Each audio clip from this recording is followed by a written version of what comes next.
विचार करा, एक अगदी सामान्य सकाळ होती, एक रुटीन फ्लाईट. पण हेच उड्डाण महाराष्ट्रासाठी एका प्रचंड मोठ्या शोकांतिकेचं कारण ठरलं. असं काय झालं की एका क्षणात सगळ्यांच्या सगळं संपून गेलं? आज आपण बारामती विमान अपघाताची तीच कहाणी सविस्तरपणे पाहणार आहोत, ज्या घटनेने अख्ख्या देशाला हादरवून सोडलं होतं. तारीख होती 28 जानेवारी 2026. हीच ती तारीख आहे ज्या दिवशी महाराष्ट्रावर जणू काही आभाळच कोसळलं. बातमी आली आणि ती बातमी होती राज्याचे उपमुख्यमंत्री अजित पवार यांना घेऊन जाणाऱ्या एका चार्टर्ड विमानाला अपघात झाल्याची. हो, ती एक अतिशय दुर्दैवी सकाळ होती. बारामती विमानतळावर लँडिंग करत असतानाच एक चार्टर्ड विमान कोसळलं. या भीषण दुर्घटनेत विमानात असलेल्या 5ही जणांचा मृत्यू झाला.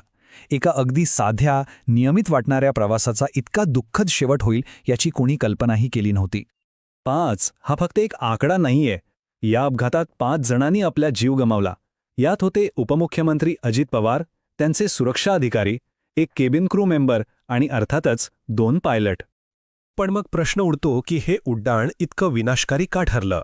चला तर मग या अपघाताच्या आधी नेमकं काय घडत होतं, काय होती परिस्थिती, यावर एक नजर टाकूया. आता स्क्रीनवर बघा. हे जे विमान होतं ते होतं लरजेट 45 XR. त्याने मुंबईच्या CSMI एअरपोर्टवरून बारामतीसाठी उड्डाण घेतलं होतं.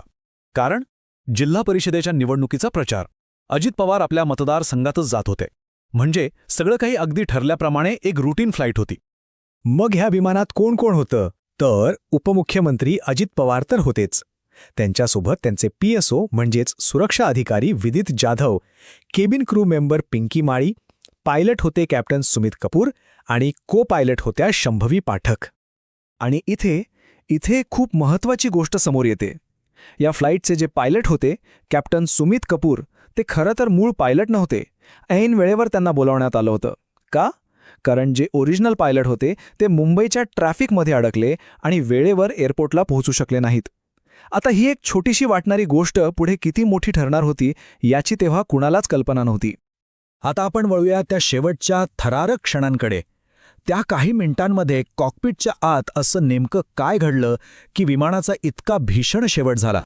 तर बघा, सकाळी 8:18 विमानाने लँडिंगसाठी पहिला अटेम्प्ट केला. पण अडचण अशी होती की खाली प्रचंड दाट धुकं होतं. रनवे नीट दिसतच नव्हता. त्यामुळे पायलट्सनी गो अराउंड करायचा निर्णय घेतला. म्हणजे काय तर लँडिंग कॅन्सल करून परत एकदा हवेत चक्कर मारून येणं. मग सकाळी 8:34 त्यांनी दुसरा आणि शेवटचा प्रयत्न सुरू केला. आणि त्यानंतर फक्त 11 मिनिटांनी 8:45 विमानाशी सगळा संपर्क तुटला. जेव्हा कॉकपिट व्हॉइस रेकॉर्डर तपासला गेला तेव्हा त्यातले शेवटचे शब्द ऐकून सगळ्यांनाच धक्का बसला. ते शब्द होते को पायलट शंभवी पाठक यांचे. Oh shit, oh shit. या 2 शब्दांवरूनच त्या शेवटच्या क्षणांची भयानकता आपल्या लक्षात येते. आणि यापेक्षाही एक धक्कादायक गोष्ट म्हणजे कॉकपिटमधनं कुठलाही मेडे कॉल म्हणजे आपत्कालीन मदतीचा कॉल केलाच गेला नाही. याचा अर्थ सरळ होता, संकट इतक्या अचानक आणि इतक्या वेगाने आलं की पायलट्सना मदतीसाठी संपर्क साधायची संधीच मिळाली नाही. जवळच्या एका CCTV कॅमेऱ्यात या अपघाताचे थरकाप उडवणारे फुटेज कैद झाले. त्यात स्पष्ट दिसतंय की विमान जवळजवळ 100 डिग्री डावीकडे झुकलं, एका इमारतीच्या मागे गेलं आणि त्यानंतर एक प्रचंड मोठा स्फोट झाला.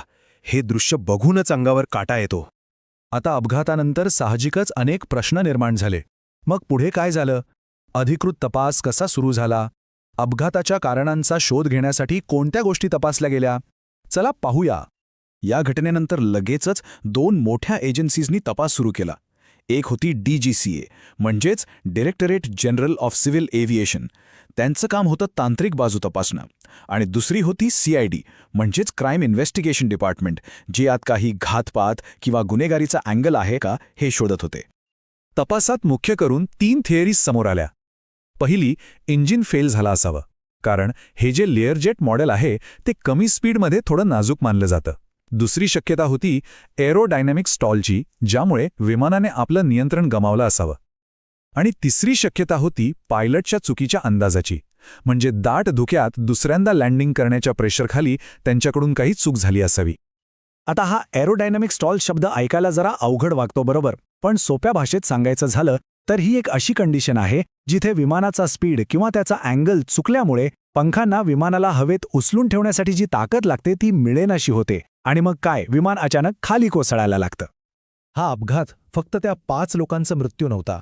या एका घटनेने पूर्ण महाराष्ट्र किंबहुना संपूर्ण देशाला शोकात बुडवलं आणि मागे सोडून गेले अनेक प्रश्न ज्यांची उत्तर अजूनही मिळालेली नाहीयेत. या घटनेचं गांभीर्य इतकं होतं की महाराष्ट्र सरकारने 3 दिवसांचा शासकीय दुखवटा जाहीर केला होता. यावरूनच आपल्याला कळतं की या घटनेचं राष्ट्रीय स्तरावर किती महत्त्व होतं. तर मग शेवटी प्रश्न तोच उडतो, हा फक्त दाट धुके आणि तांत्रिक बिघाडामुळे झालेला एक दुर्दैवी अपघात होता की याच्या मागे अजून काहीतरी दडलंय? तपास काहीही सांगो, पण लोकांच्या मनात जे प्रश्न आहेत ते अजूनही तसेच आहेत. या बारामती विमान अपघाताचं कोडं खरंच कधी सुटेल का, हे तर वेळच ठरवेल.